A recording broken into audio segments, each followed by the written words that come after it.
Véronique Blum est maître de conférence à l'Université Grenoble-Alpes. Elle est spécialiste de l'évaluation et de la valorisation des intangibles et des immatériels, mais entre autres, je ne veux pas du tout limiter ton domaine d'intervention à ça. Il y a vraiment beaucoup de domaines où tu es spécialiste et tu es la co-animatrice du chapitre français de la Licensing Executive Society et du comité en particulier qui s'occupe des immatériels, si je ne me trompe pas, Véronique. De la valorisation, de l'évaluation des immatériels, de la propriété intellectuelle. Voilà. Et donc, tu es chercheur associé à UM Lyon dans le cadre de la chaire Implid, oui, où tu nous épaules sur les questions d'évaluation comptable et financière de la donnée. Et c'est d'ailleurs le sujet de ton intervention maintenant.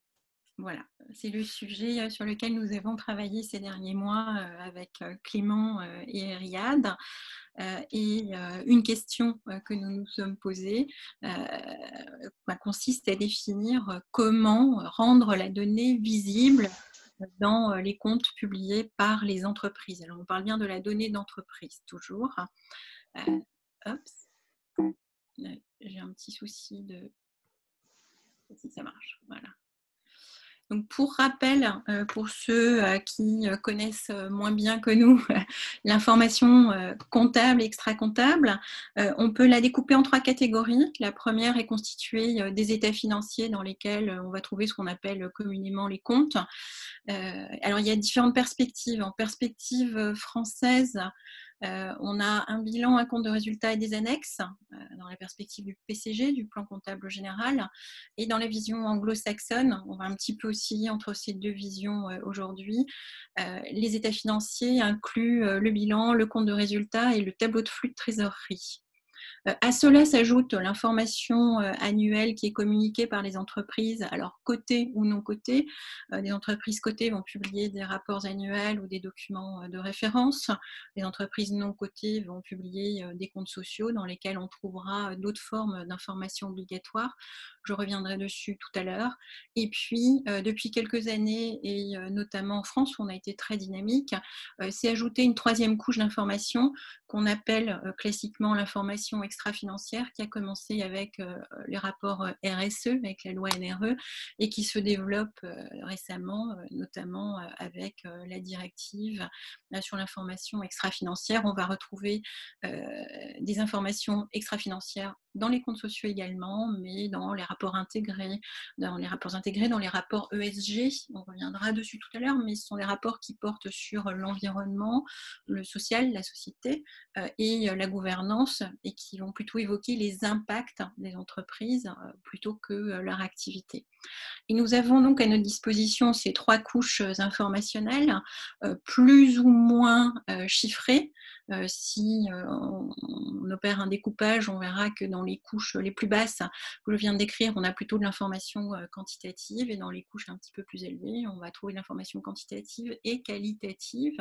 Donc la question qu'on se pose dans le cadre de la chaire, et qui est une question qui pourrait permettre de renforcer ou de mieux renseigner sur l'activité donnée, est la suivante: comment communiquer au sujet de la donnée dans ces 3 couches informationnelles?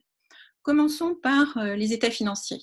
Alors, dans les états financiers, pour rappel, on va trouver les bilans qui se découpent en actifs et en passifs, donc en obligations et en droits, pour simplifier, les comptes de résultats qui vont se découper en charges et produits, en revenus et dépenses, et les tableaux de flux dans la perspective anglo-saxonne, dans lesquels on va retrouver les flux financiers, les flux monétaires générés par l'exploitation, les flux financiers consommés par l'investissement, et les flux de financement, donc les fonds apportés, les différentes catégories de fonds apportés dans l'entreprise. Donc on va se demander, dans toute cette information, où pourrait figurer la donnée. Si la donnée est une ressource identifiée pour l'entreprise, et c'est ce que tout le monde semble dire aujourd'hui, avec plus ou moins de danger, on reviendra sur cette question aussi. La première question qu'on peut se poser, c'est est-ce un actif? Si c'est un actif, la donnée pourra figurer au bilan. C'est le premier document que l'on a évoqué tout à l'heure. Et là, si la donnée figure à l'actif, il y a deux possibilités. Soit on la considère comme une immobilisation incorporelle, au même titre que d'autres actifs de propriété intellectuelle, comme les brevets, les logiciels, par exemple. Soit elle pourrait figurer en tant qu'actif circulant, en tant que stock. Nous reviendrons sur l'idée derrière cette proposition dans un instant.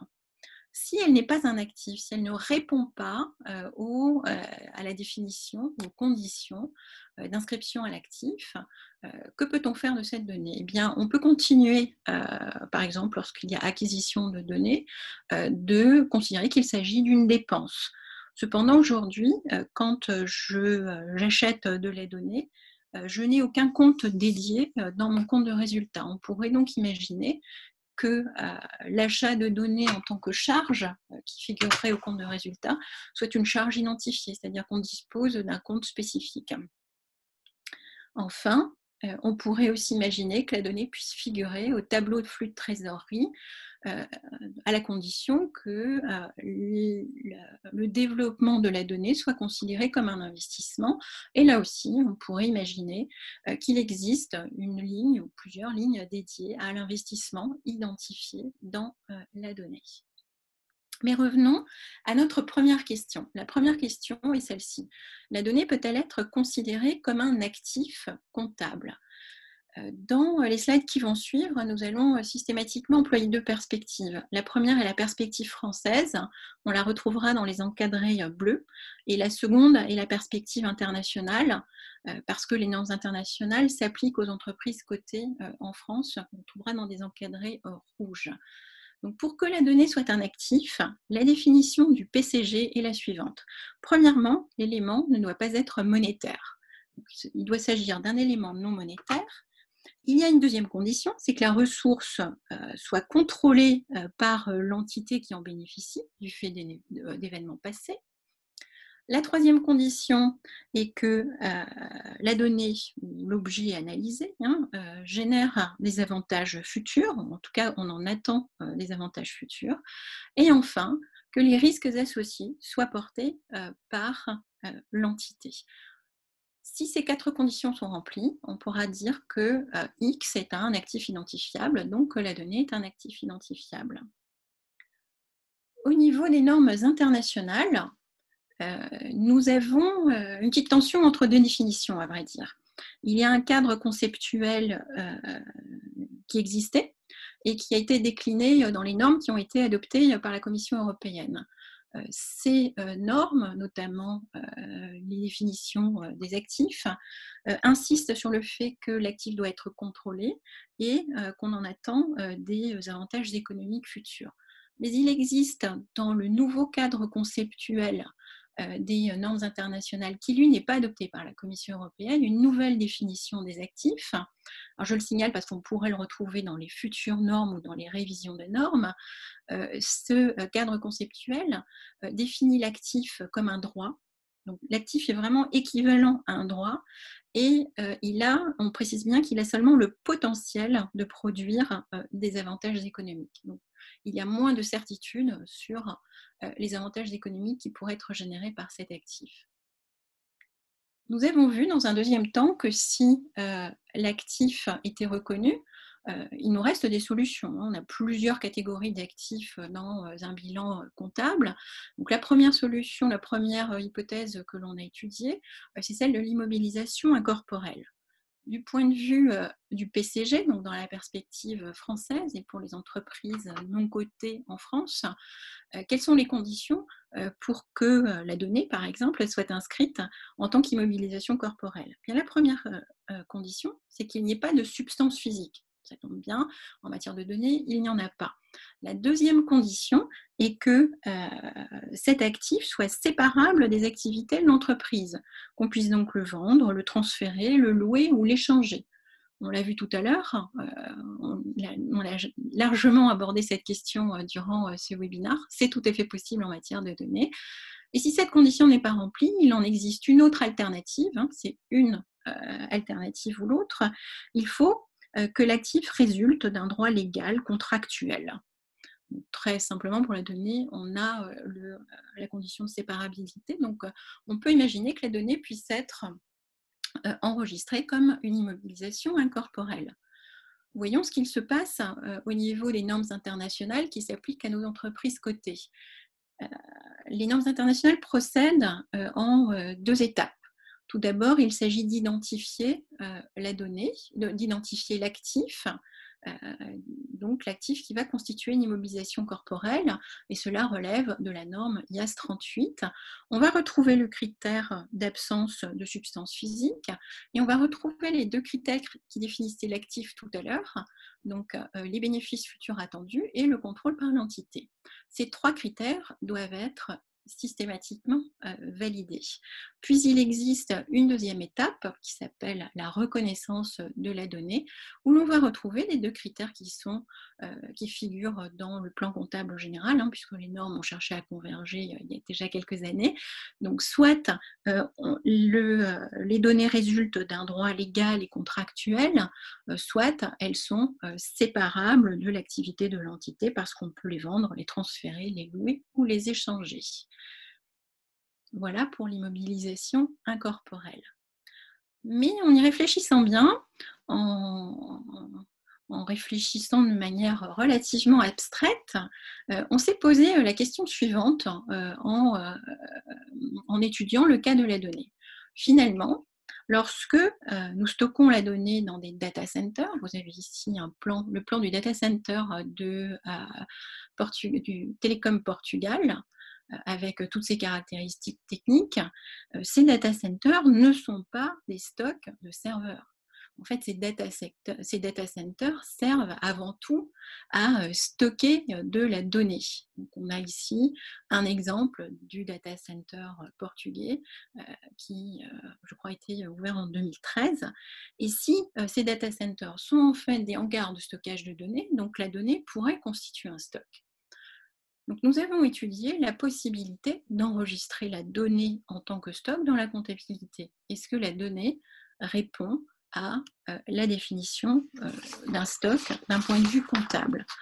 Dans la comptabilité française, dans le plan comptable général, il y a 3 possibilités. Nous identifions 3 types de stocks. Le premier, c'est celui qui est détenu pour être vendu dans le cours normal de l'activité. Le second, c'est celui qui est en cours de production et qui va intégrer un produit pour une vente future. Et le troisième, c'est celui qui est consommé dans le processus de production, dans le cadre de prestations de services, par exemple. On pense par exemple aux fournitures de matières premières. Dans tous les cas, la transformation de ces stocks ou l'utilisation de ces stocks va aboutir dans des revenus qui seront générés. Si c'est le cas de la donnée, elle répond donc à la définition d'un stock. Regardons ce qui se passe au niveau international. La norme internationale portant sur les stocks s'appelle IAS 2, Inventories, et on va retrouver exactement la même terminologie. L'actif est détenu pour être vendu dans le cours de l'activité, l'actif est en cours de production pour une vente, l'actif est destiné à être consommé dans le processus de production.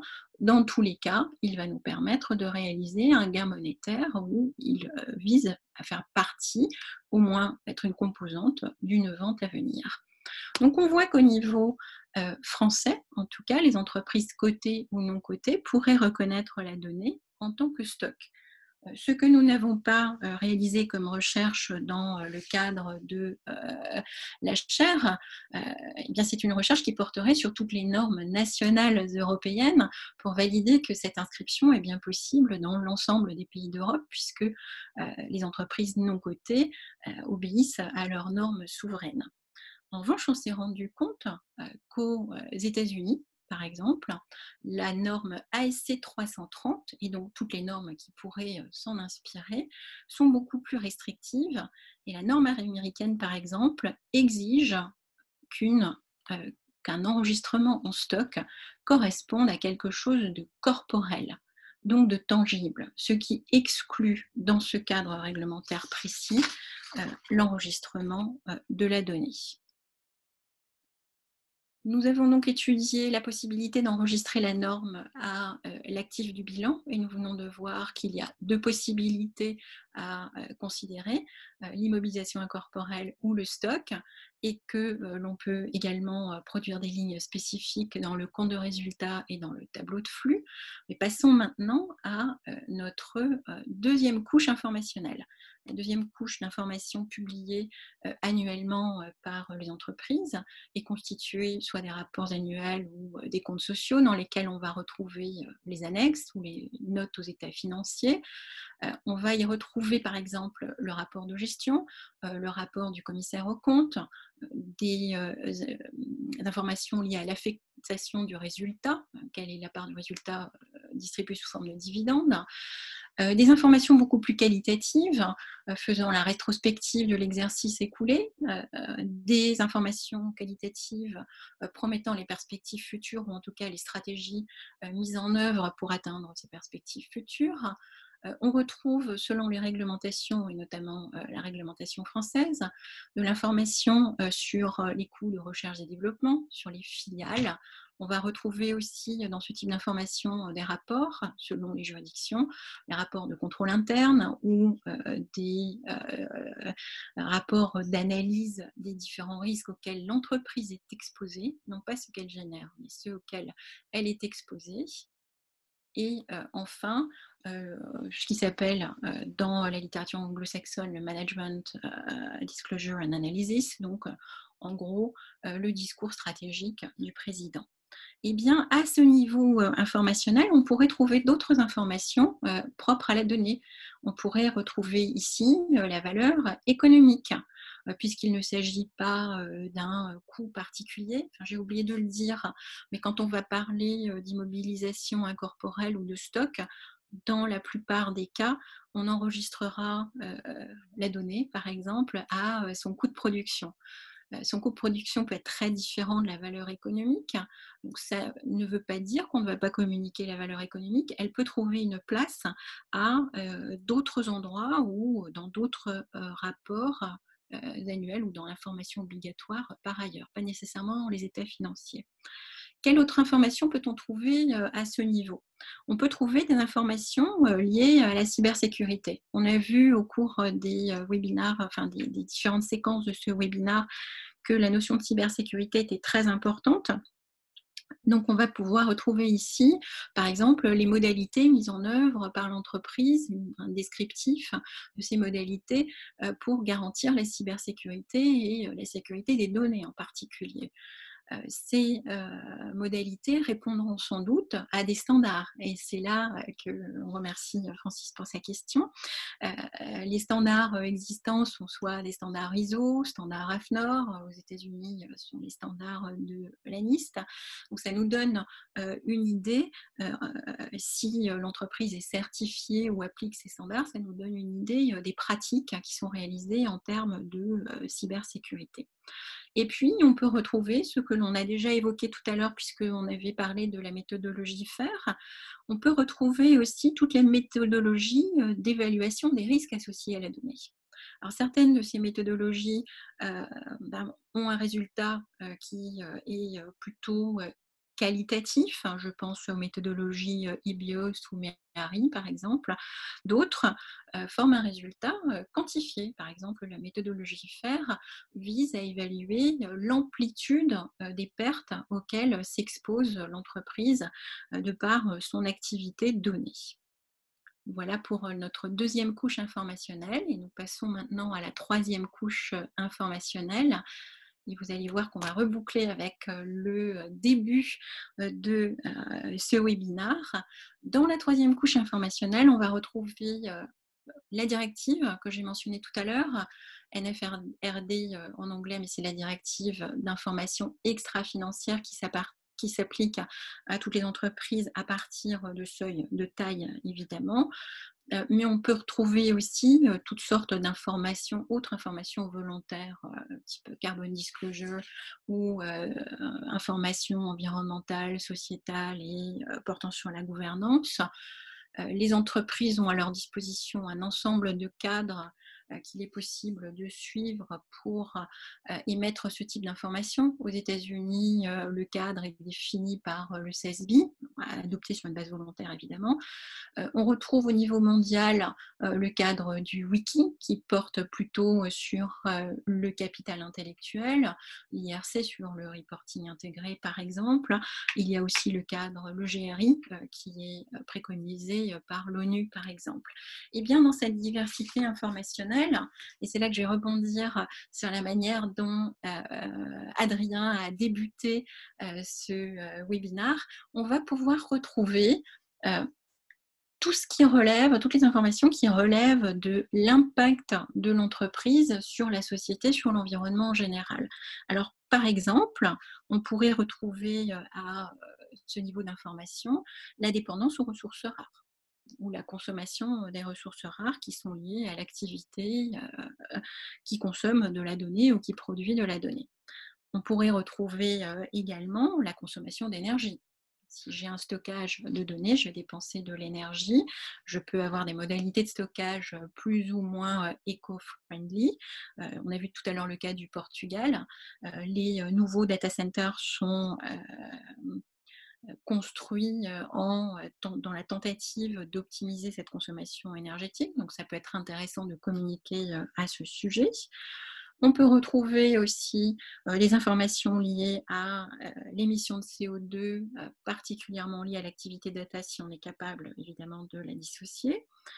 Et puis, toujours pour évoquer les notions de cybersécurité, donc les modalités de production des sources de données, qu'il s'agisse des données personnelles ou non personnelles, les modalités de conservation, de maintenance de la donnée, les modalités aussi portant sur l'activité de partage, les modalités de ce partage, la sécurisation des transferts tels qu'ils sont opérés par les entreprises, et puis des informations liées à la conformité aux lois ou aux normes en vigueur, au-delà des seuls standards de sécurité des systèmes d'information, et enfin de l'information relative à la gouvernance de la donnée ou de l'activité donnée.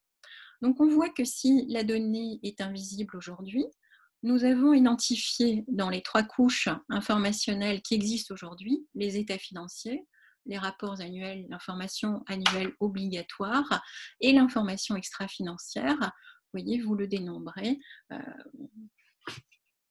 Un certain nombre, une bonne douzaine de propositions d'informations qui pourraient nous préciser quels sont les coûts, quelles sont les valeurs, quelles sont les modalités mises en œuvre pour l'opération ou l'activité liée à la donnée et quels sont les impacts sur l'environnement de ces différentes activités. Cela permettrait en outre aux entreprises de mieux calculer le rapport coût-bénéfice, puisqu'Adrien a justement posé la question tout au début de ce webinaire. Évidemment, plus il y a de données disponibles, plus on va pouvoir, plus on peut se demander si l'activité va rester rentable. Avec ce type d'information, nous devrions disposer des moyens d'effectuer ce type de calcul. Et je vous remercie pour votre attention. Le webinaire ne s'arrête pas ici, puisque nous allons pouvoir répondre à l'ensemble des questions qui vous restent à cette heure-ci. Merci. Merci Véronique. Tour très complet et très synthétique, puisqu'on comprend que chacune des couches sur tes slides sont des continents. Enfin, ça fait appel à une complexité réglementaire pour chacune d'entre elles assez forte, quoi. Donc, en pratique, quand tu vas explorer chacune de tes icônes ou chacune de tes couches, ça va c'est du travail, quoi. Bon. Mais c'est possible. On peut mieux communiquer sur la donnée. Je crois que c'est le message. Je propose que pour cette phase de questions-réponses générales sur l'ensemble du webinaire, que les personnes qui souhaitent en fait poser leurs questions en rejoignant, en faisant une prise de parole, lèvent la main, ce qui leur permettra d'être audibles et visibles On a déjà avec nous. on a déjà quelques questions hein, dans le Q&A. J'en avais une qui était du pourquoi ne pas calquer le régime comptable de la data sur celui des marques ou des brevets, qui est une question extrêmement pertinente. Est-ce qu'on peut la prendre juste un petit peu, pas tout de suite, parce qu'elle déflorerait tout le sujet. Alors, merci au spectateur anonyme qui a posé cette question. Calquer exactement le régime comptable de la data sur celui des marques et des brevets, ça supposerait qu'on arrive à placer la data dans la propriété intellectuelle ou propriété industrielle, ce qui n'est pas encore le cas. Pourquoi pas ? C'est une des possibilités, hein, on évoque les deux. Si on devait calquer le régime comptable de la data sur celui des marques ou des brevets, la réponse serait très simple, la donnée serait une immobilisation incorporelle. À cela près que les marques et les brevets qui sont générés en interne ne sont pas reconnus dans la comptabilité internationale, et que donc on aurait bien du mal à reconnaître en comptabilité de la donnée générée en interne. On ne pourrait reconnaître que de la donnée acquise. Et celle-là pourrait figurer en immobilisation corporelle. Voilà la seule de... Et je dirais aussi, il n'y a pas l'équivalent d'un interbrand pour la donnée. Si on veut ensuite développer sa valorisation hors bilan. Alors tout à fait, même si on ne parle que de données acquises, ça signifie que le coût d'achat qui est en fait une valeur économique, une valeur de marché de la donnée et qui ne correspond plus à son coût de fabrication, de production, va devenir le coût d'enregistrement dans la comptabilité. Donc, des entreprises comme Interbrand par exemple, ou Brand Finance, qui proposent d'estimer la valeur future, la valeur économique de la donnée, eh bien, ont tout à fait leur rôle à jouer sur ce marché. Tout à fait. On a deux questions d'André Gorius. Alors, je vais les prendre dans l'ordre. Merci André. J'espère que les pistaches étaient bonnes. Alors, un actif incorporel se détermine à plus ou moins 30% quand on a de la chance ou quand on y croit, clin d'œil. À quoi sert de parler de comptabilité au centime près avec ces incertitudes? Tout à fait, André. Alors, d'une part, si on pense seulement à l'enregistrement comptable de la donnée, je suis passée rapidement sur ce point tout à l'heure, ça suppose qu'on est capable de déterminer le coût de production, s'il s'agit d'une IMO ou d'un stock généré en interne, on devrait être capable de déterminer le coût de production de la donnée, c'est-à-dire que là, on va reposer sur un contrôle de gestion assez classique qu'on utiliserait aussi dans le cadre de l'estimation des coûts de fabrication d'un logiciel, par exemple. On n'est plus à 30% près, on est plutôt ici dans une incertitude liée à la justesse de nos clés d'allocation de nos coûts. Alors, je suis d'accord avec toi, André, tu le sais bien, nous partageons ce souci depuis longtemps. Il n'y a pas de valeur exacte pour un actif incorporel. Donc l'idée ici est d'ajouter de l'information supplémentaire et c'est ce que je proposais dans la deuxième couche par exemple. Dans la deuxième couche, quand on parle de la méthodologie FAIR qui est capable d'évaluer le potentiel de perte de valeur, et bien ce potentiel de perte de valeur s'exprime sous forme de distribution. On peut très bien imaginer que la valeur elle-même soit exprimée sous forme de distribution dans les notes, par exemple, aux états comptables, ce qui nous donnerait quand même un point de vue beaucoup plus certain sur la donnée. L'idée ici, si on travaille sur la donnée, si on communique une information financière ou extra-financière liée à la donnée, c'est qu'on permet aux entreprises de réduire l'incertitude. Donc il ne s'agit pas ensuite, et c'est ce que pointe André, il ne s'agit pas ensuite d'accroître l'incertitude ou les dangers en promettant des valeurs qui sont certaines, mais plutôt bien de reconnaître d'emblée que la valeur de ces actifs oscille dans une amplitude ou dans une distribution de valeurs qui semble beaucoup plus pertinente. Alors André a une deuxième question. So what? Que vaut un actif que je ne sais pas évaluer avec un degré de certitude suffisant? Eh bien, il vaut quelque chose entre deux valeurs. Voilà, avec une courbe de distribution plus ou moins asymétrique, vers la droite, vers la gauche, certainement pas une distribution normale. Là, il y a assez peu de chances qu'on ait une distribution des valeurs symétriques. Mais voilà, la distribution autour de la valeur est une information qui est éminemment importante et qu'on conseille largement de faire figurer dans l'information comptable ou extra-comptable.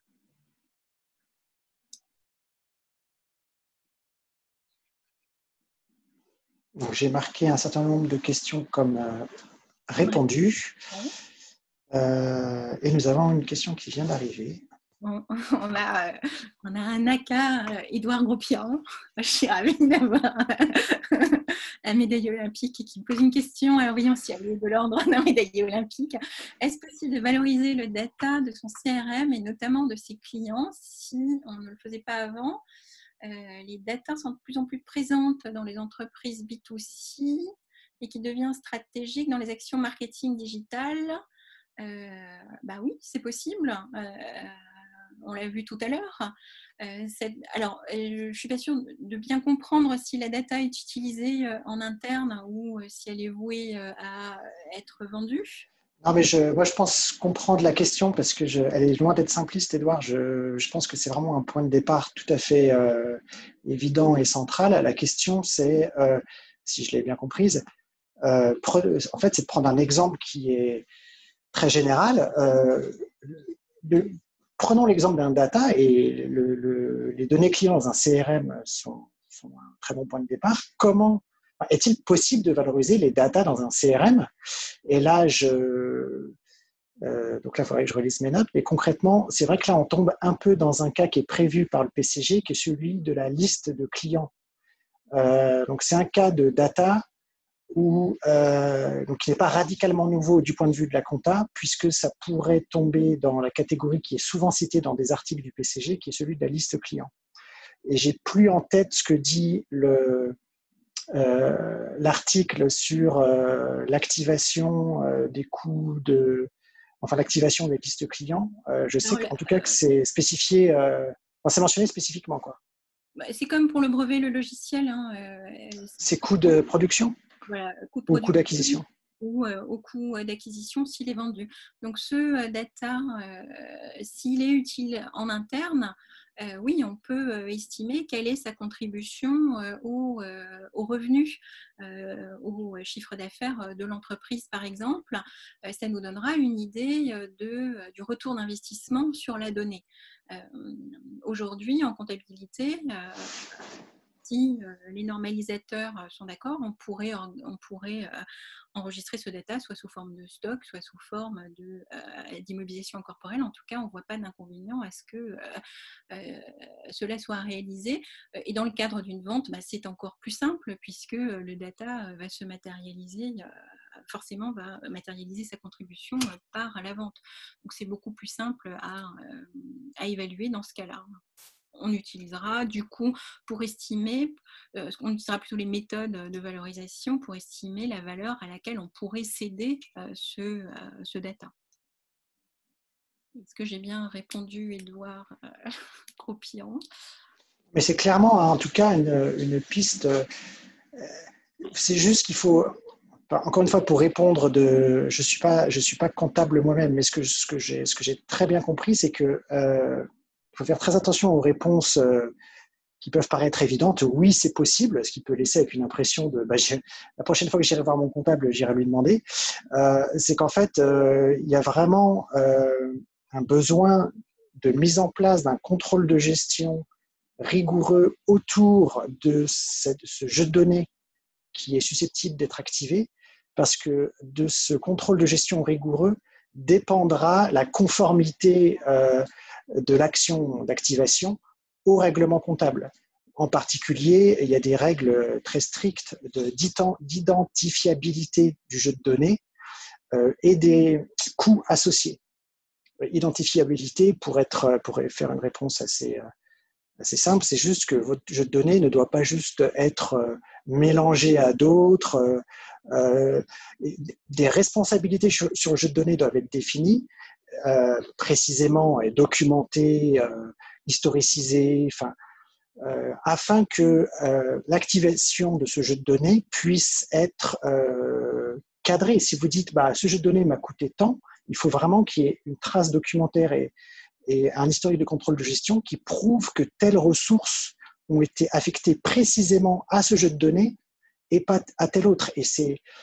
Et donc, c'est pour ça qu'il y a l'expertise comptable où le contrôle de gestion est un métier. Il y a des process à mettre en place pour que ce qui est possible réglementairement le soit en pratique. Voilà, donc c'est peut-être évident pour les gens du métier, mais je voulais partager ça avec les gens qui sont peut-être pas comptables, mais qui sont intéressés par le discours qu'on tient, quoi.